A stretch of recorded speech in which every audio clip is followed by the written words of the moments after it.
কলার খোসার সঙ্গে যদি আপনারা একটি দুটি জিনিস বন্ধুরা মিশিয়ে নিতে পারেন, দেখবেন সহজেই আপনারা বাড়ি থেকে আপনাদের ইঁদুর আরশোলা টিকটিকিকে তাড়িয়ে ফেলতে পারবেন।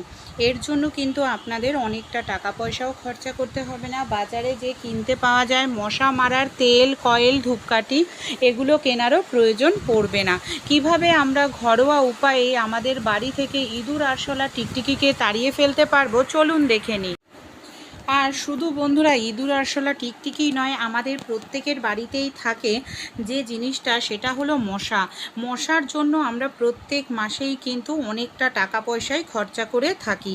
একবার যদি এই রেমেডিটি আপনারা সঠিকভাবে ব্যবহার করেন, অনেকটা টাকা পয়সা তো খরচা করতে হবেই না, সেই সঙ্গে কেমিক্যালযুক্ত জিনিসও ব্যবহার করতে হবে না।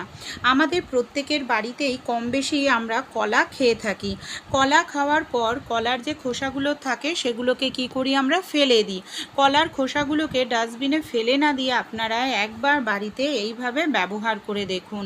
এখানে আমি দুটি কলার খোসা নিয়ে নিয়েছি। কলার খোসাটাকে দেখুন এইভাবে ছোট টুকরো করে আমি কেটে নিচ্ছি।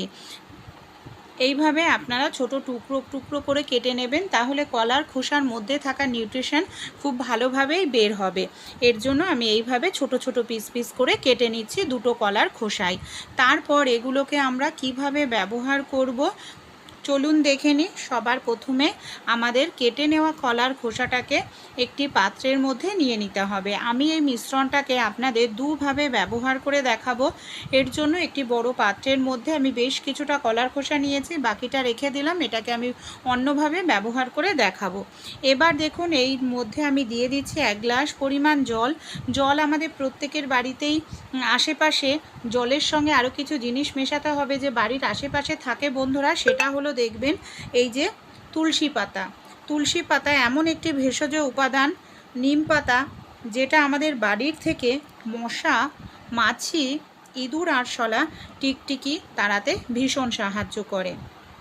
জলের মধ্যে বেশ কিছুটা পরিমাণ আমি এখানে দিয়ে দিলাম বন্ধুরা লবণ।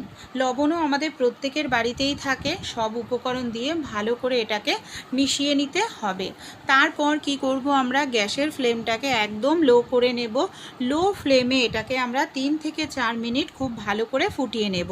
হাই ফ্লেমে কিন্তু নয়, এটি কাজটি আমাদের লো ফ্লেমে করতে হবে। তাহলে যে জিনিসগুলো আমরা ব্যবহার করেছি তার মধ্যে থাকা নিউট্রিশন কিন্তু নষ্ট হবে না। তাই এটাকে আমি লো ফ্লেমেই খুব ভালো করে দেখুন ফুটিয়ে নেব। যখন খুব সুন্দর করে ফুটে উঠবে তখন আমরা কি করব, এটাকে বন্ধ করে দেব। আর এটাকে আমাদের ভালো করে ঠান্ডা করে নিতে হবে, কারণ ঠান্ডা করে না নিলে এর মধ্যে আরও একটি দুটি জিনিস ব্যবহার করা যাবে না। এখানে ভালো করে ঠান্ডা করা হয়ে গেছে। একটি পাত্র নিয়ে নিয়েছি। পাত্রের মধ্যে এখানে আমি নিয়ে নিয়েছি চা ছাঁকনির সাহায্যে ছেঁকে নিলাম। এই জলটা শুধু ব্যবহার করব। আগে থাকতেই আমি কর্পূর ভালো করে গুঁড়ো করে নিয়েছি। এখানে কর্পূরটাকে গুঁড়ো করে ব্যবহার করলে ভালোভাবে জলের সঙ্গে মিশে গন্ধটাও ভালোভাবে বের হয়। তাই এটাকে কর্পূর দিয়েও খুব ভালো করে এখানে আমাদের কিন্তু সুন্দর করে মিশিয়ে নিতে হবে। মিশ্রণটা যাতে সহজে নষ্ট না হয়, অনেক দিন আমরা ব্যবহার করতে পারি, এর জন্য এখানে আমি আরও একটি জিনিস ব্যবহার করব বন্ধুরা, সেটা হলো দেখুন ভিনিগার। ভিনিগার আমাদের কম বেশি প্রত্যেকের বাড়িতেই কিন্তু থাকে। এখানে দেখুন আমি নিয়ে নিচ্ছি 1 চামচ পরিমাণ মতো ভিনিগার দিয়ে ভালো করে মিশিয়ে নেব। এবার আমাদের বাড়িতে যে এই ধরনের জলের বোতল বা স্প্রে বোতল থাকে, হাতের কাছে যেটা থাকবে সেটা এখানে আপনারা নিয়ে নিতে পারেন। এখানে মিশ্রণটা আমি ভরে নিলাম। এবার এটাকে আমরা কি করব, আমাদের বাড়িতে যে বেসিন আছে, সিঙ্ক আছে, তার নিচের দিকে দেখবেন আরশোলা ইঁদুররা ঘোরাঘুরি করতে থাকে। রাত্রিবেলায় বেসিন সিঙ্কের পাইপ বেয়ে আরশোলা উপরে উঠে আসে। সেই সব জায়গাতে কিন্তু এখানে আমাদের মিশ্রণটাকে স্প্রে করতে হবে। আর প্রত্যেক দিন 2 বেলা করে মিশ্রণটা স্প্রে করতে হবে। বাচ্চারা যখন ঘুমাবে তখন এই মিশ্রণটা পর্দাতে, জানলার গ্রিলেতে স্প্রে করে দিন।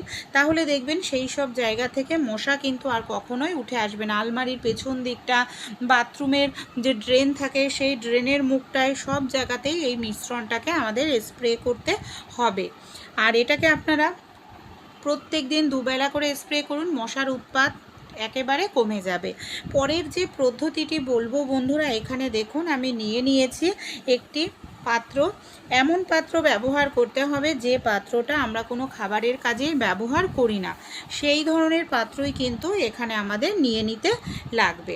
এবার দেখুন আমি কি করছি, এই পাত্রের মধ্যে এখানে আমি নিয়ে নিলাম কিছুটা পরিমাণ আটা, যে আটা রুটি তৈরি করে খায়, আটার মধ্যে কিছুটা খাবার সোডা, আর এখানে আমি কিছুটা পরিমাণ দিয়ে দিলাম দেখুন হারপিক। এবার আমরা কি করব, এই আটাটাকে কিন্তু খুব ভালো করে এইভাবে আমরা মিশিয়ে নেব। খুব সুন্দর করে এখানে আমাদের আটাটাকে মিশিয়ে নিতে হবে।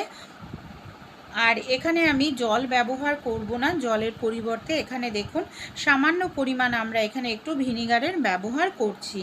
এবার আমরা কি করব, খুব সুন্দর করে আমাদের যখন মেশানো হয়ে যাবে মিশ্রণটা, তখন আমরা এটাকে কিভাবে ব্যবহার করলে ইঁদুর সহজেই খেয়ে নেবে, আরশোলা টিকটিকিও খাবে, চলুন তাহলে দেখে নিই। এখানে আমি নিয়ে নেব পেপার। আপনারা চাইলে টিস্যু পেপার বা কোনো পাত্রও কিন্তু ব্যবহার করতে পারেন। যে কলার খোসাগুলো আগে থাকতেই আমরা কেটে রেখে নিয়েছিলাম ছোট টুকরো করে, সবার প্রথমে পেপারগুলোকে আমি এখানে টুকরো করে নিচ্ছি এইভাবে ছোট ছোট। তারপর এই যে আটার যে মিশ্রণটা তৈরি করে নিলাম, সেই আটার মিশ্রণটাকে পেপারের ওপর আমরা দিয়ে দেব। পেপারের ওপর এইভাবে দেওয়ার পর আমরা কি করব, আমাদের বাড়িতে যেখানে ইঁদুর আরশোলা টিকটিকির উৎপাত দেখা যায় সেই সব জায়গাতে মিশ্রণটি আমাদের দিতে হবে। আপনারা রান্নাঘরে যে কোনো জায়গায় ব্যবহার করতে পারেন। বাড়িতে যদি ছোট বাচ্চা থাকে তাদের থেকে এই জিনিসটা অবশ্যই দূরে রাখার চেষ্টা করবেন, কারণ দেখবেন ছোট বাচ্চারা কিন্তু অনেক সময় না বুঝেই অনেক জিনিস মুখে দিয়ে দেয়, তাই প্রাণীর শরীরের জন্য কিন্তু এটা ভীষণ ক্ষতিকর।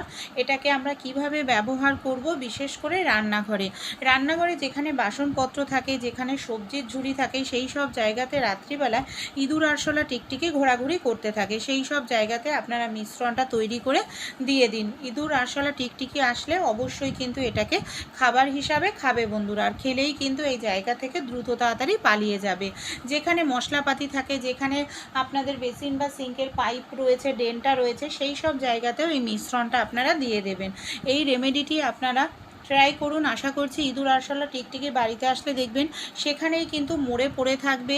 এমনকি এর জন্য আমাদের কিন্তু অনেকটা টাকা পয়সাও খরচা করতে হবে না। ঘরে থাকা একটি দুটি জিনিস সঠিকভাবে ব্যবহার করলেই কিন্তু এই ধরনের ছোট ছোট পোকামাকড়কে আমরা সহজেই বাড়ির থেকে তাড়িয়ে ফেলতে পারি।